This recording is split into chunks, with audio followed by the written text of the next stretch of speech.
It's not the first time she's addressed tragedy from this spot, but in the wake of this attack, the Prime Minister signalled things were different.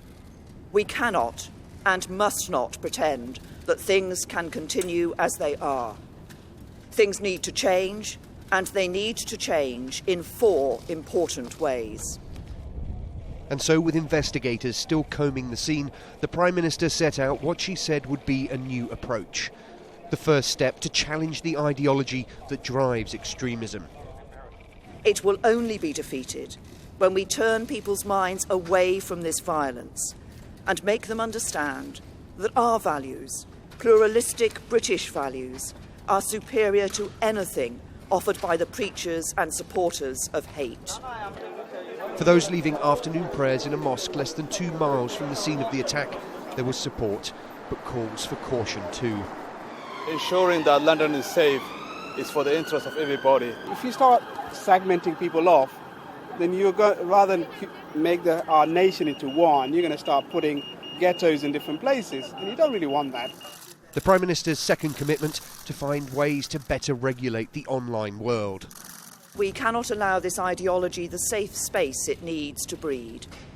Yet that is precisely what the internet and the big companies that provide internet-based services provide. For the chairman of the East London Mosque, those proposals have merit, but there was concern too.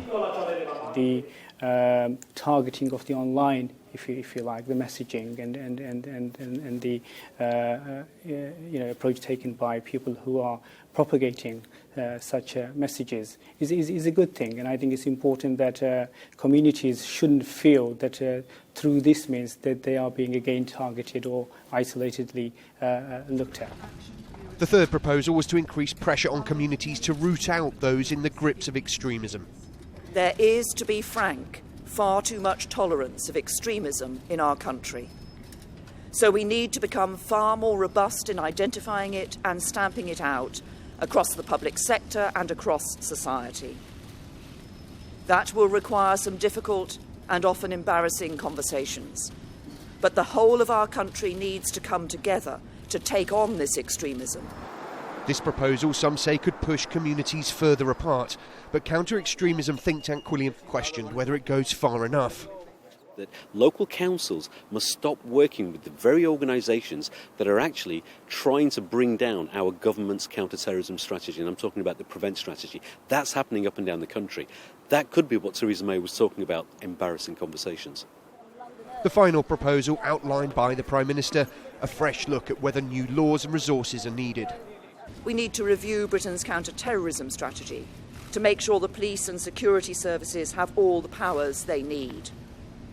And if we need to increase the length of custodial sentences for terrorism-related offences, even apparently less serious offences, that is what we will do. The Prime Minister's response to this attack is to say that a threshold has now been crossed, and that is more than a change of tone. That is, with days to go before the nation decides its future, a change of the entire electoral backdrop, the context of this election. The threats the country faces will not disappear on June the 9th, but the question of who takes responsibility and leadership of it is now at the heart of this election. Tom Rayner, Sky News in London Bridge.